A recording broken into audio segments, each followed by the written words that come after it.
Ito guys, meron akong bagong pacham na recipe. Ito ay mga halo-halo. Meron tayong isang isda, ang tawag dito ay orata sa Italia, na sa atin ay parang, ano bang tawag doon, yung maya-mayang puti. Yan o. Tapos, ang mga halo-halo niya ay naghiwa ako ng carrots. Ito, carrots yan. At saka celery. Meron tayong bell pepper, red bell pepper. Tapos, ito, may kamatis din. Kamatis yan, no? Fresh tomatoes. Tapos, naglagay din tayo ng sibuyas at saka bawang. At hinaluan natin ng, syempre may asin siya. At saka olive oil. At saka konting tubig. Tapos, pakukuluan lang natin ng, matagal kasi itong pakukuluan gawa ng mga gulay-gulay.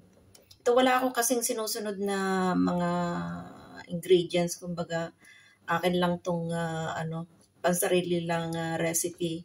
Pero masarap naman. Kung gusto nyo din, di mag-try kayo. Mamaya, pag malapit ng maluto, ay lalagyan ko ng dahon ng murang sibuyas. So, yan. Let's start na tayo magluto, ha? Hahayaan ko lang itong makuluan. Sisindihan ko ang apoy.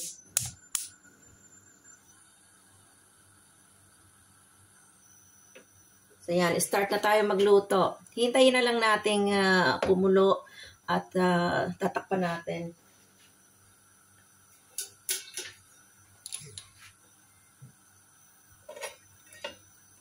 So yun lang muna guys. Mamaya na ulit.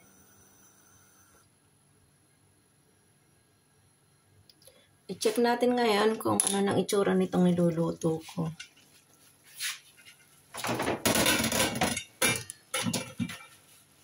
So, ayan. Almost ready na. Lagyan nga natin ng sabaw itong ibabaw para mas masarap siya maluto.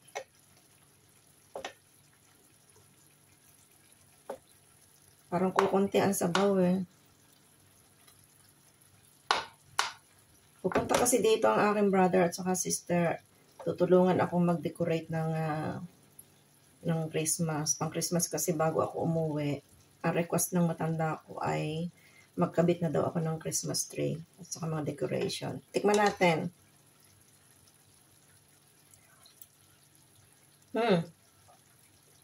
Okay na okay. Lagyan lang natin ng nitong sibuyas na sariwa.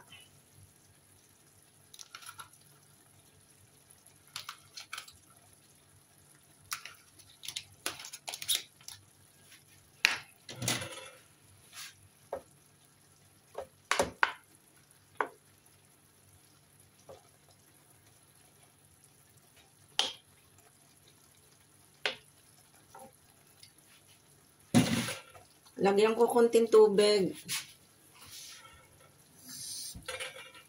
Masarap din kasi masabaw nito. Para mas maraming rice ang makain. Okay na okay ang lasa, ang alat, ang asim.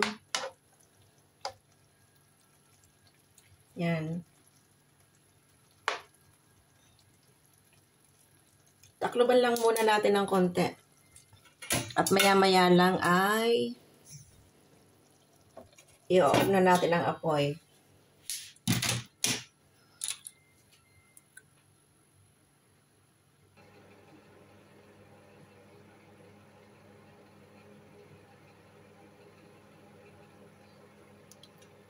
Check ulit natin itong ating niluluto. So, ayan, malapit na.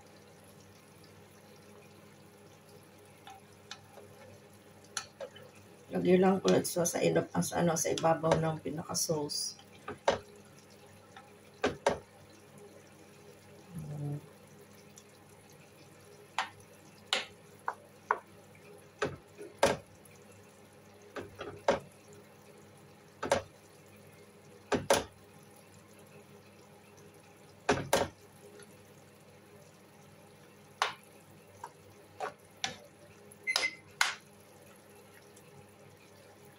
Tikman nga natin.